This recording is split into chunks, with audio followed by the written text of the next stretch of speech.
Arch Manning's name is all over social media today, and not for the best reasons, plus the latest going on in the college football world. All that and more on today's episode of 4th and 10, 4 college football stories in just around 10 minutes.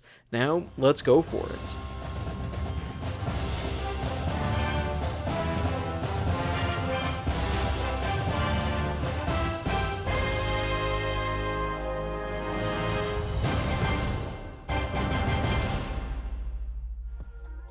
Before we get to today's video, don't forget to hit that subscribe button and turn on those notifications if you're new to my channel. If you're watching this video, odds are that you love college football, and odds are you aren't subscribed to my channel, so make sure to subscribe to one of the best college football communities here on YouTube. Alright, so Arch Manning. What are you doing, my guy? We recently heard that more than 10,000 college football players have already opted in for the EA Sports college football video game launching this summer. I think I saw a tweet saying that's about 87% of all players, which is a number a lot higher than I was initially expecting. In case you guys haven't heard, players who decide to opt into the game will get paid $600 and they'll get a free copy of the game. Now, if you're asking me, that's a pretty awesome deal. You get paid and you get a free copy. I knew there would be players who likely wouldn't opt in because they'd probably be complaining about the pay.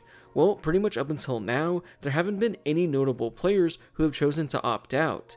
Well, at least until yesterday. According to reports, Texas quarterback Arch Manning has opted out of the game, and the reason really is pretty stupid. Clearly, money isn't an issue for him, so it's not that. According to ESPN, Arch Manning wanted to wait until he was the guy at Texas. Manning has done something similar with this, being the whole backup quarterback, as he didn't take any NIL money, and he doesn't want to until he's the starting quarterback. I think the only deal he really did last year was with a trading card company, but I think all that money was donated to charity, and major props to him for doing that.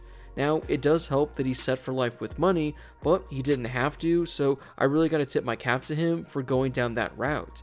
And I guess I can kind of see his reasoning for this, but come on dude, it's a video game. There are probably so many people out there who want to play as him, and they're not going to get the chance because he's the backup quarterback. Now, I don't have the numbers in front of me, but if I were to guess, I would say nearly 100% of backup quarterbacks in college football all probably opted in to be in the game. A spokesperson told ESPN that more than 100 of college football's most recognizable players have already opted in, and a lot of them doing so this past week. The names include Travis Hunter, Carson Beck, Jalen Milroe, Dylan Gabriel, and Quinn Ewers. So as you can see, all the top players in college football that are probably making the most money through NIL have all opted into the game. Like I mentioned, I guess Arch Manning's reasoning is at least a little bit understandable, but I just don't get it at all. But something else I was thinking about in regards to this whole situation, what about the 13% of the other players who have not opted into the game? Like, what could the issue actually be where they don't want to be in the college football video game? For those 13%, it has to be because they're selfish and think they're worth more than the $600 that they're getting. Because if it isn't that, I actually couldn't think of a valid reason why you wouldn't want to be in the video game at all. So yeah, it looks like if you want to play with Arch Manning next year in the video game, you're going to be having to do it with a quarterback who doesn't have a name or probably a number. Now, I wasn't expecting to be talking about Ohio State quarterback Devin Brown today, but that's the beauty of the college football offseason. Despite a lot of rumors surrounding him entering the transfer portal this offseason, he ultimately decided to remain in Ohio State. He was speaking with the media on Monday and was asked about his decision to stay with the Buckeyes, and I thought it was a pretty great response.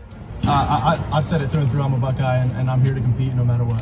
Why do you think people have a hard time believing that, in this transfer portal NIL? Honestly, I think people are cowards. I think people have this, this thought in their own heads that I'm going to leave and I'm a quitter, but that's never been me. I mean, these people live, wherever in their mom's basement, saying something about me and they don't know shit. Excuse my language, but they don't know anything. They don't know who I am. They don't know who I've been, and that's always who I've been. Brown served as the backup to Kyle McCord in 2023. He saw action in 5 games, but barely played. He then started against Missouri in the Cotton Bowl to end the year, but he was knocked out of the game in the first half with an ankle injury, so we never really got a good chance to see how he would do. This offseason, the Buckeyes have added quarterbacks Will Howard from Kansas State and Julian Sayin from Alabama via the transfer portal. They also have 2024 four-star quarterback Aaron Noland alongside 2023 four-star quarterback Lincoln Kienholz. So that means Ohio State is about to carry 5 quarterbacks heading into the 2024 season. With a pretty crowded quarterback room, it would make total sense for Brown to enter the transfer portal and find an opportunity elsewhere. I mean, that's what Kyle McCord did as he entered the transfer portal and ended up at Syracuse. But Brown decided to ride it out with the Buckeyes and is just going to see what happens. Now, I gotta give major respect to him for doing that because he's likely not going to win the job, but he wanted to make it a competition and give it his best shot. And who knows, maybe he ends up winning the job and he's the starting quarterback for Ohio State next year. We have some coaching news as West Virginia extended the contract of Neil Brown through 2027. Brown was under contract through 2026, but now he's there for at least 1 more year. Or, until he's offered a better job in the coming years, which is probably going to be what ends up happening. Brown led West Virginia to a 9-4 record in 2023, his best at the school by 3 wins. West Virginia, if you remember, was picked to finish last in the Big 12's preseason media poll last year. Now, looking at this right now, I was actually pretty surprised to see that West Virginia won 9 games this past season. I knew that they had a better year than a lot of people were expecting, but I didn't realize they won 9 games last year. The Mountaineers finished with wins in 5 of their final 6 games, including a 20-point victory against North Carolina in the Mayo Bowl. Brown is 31-29 during his time at West Virginia, but this was by far his best season. Here's what he had to say in a statement. "My first priority was retaining and rewarding our assistant coaches and support staff who have played such a critical role in our success. I appreciate Ren's support on that front as well as his continued commitment to me and what we are building. We share a common vision for this program and that alignment is critical to our continued success. There are great things ahead and I can't wait to see our incredible fans on August 31st. He's turning that West Virginia program around, so it's going to be exciting to see what the Mountaineers are able to do in 2024. Are they able to build off their incredible 2023 campaign, or was that just a fluke and they're going to go back to being about a 6-6 caliber team?" Well, that's actually going to do it for news today, so it's only going to be 3rd and 10. We didn't go for it this time. So, what are your thoughts on Arch Manning passing on being in the video game? Should he have said yes, or do you get his reasoning? Also, what are your thoughts on Devin Brown not entering the transfer portal and staying at Ohio State for the 2024 season? Do you think he should have gone somewhere else, or do you think it was the right call to remain at Ohio State? Whatever your thoughts are, let me know in the comment section down below. Before you leave, don't forget to hit that subscribe button and turn on those notifications if you're new to my channel. I'm posting college football videos all off season, so make sure to subscribe so you never miss a video.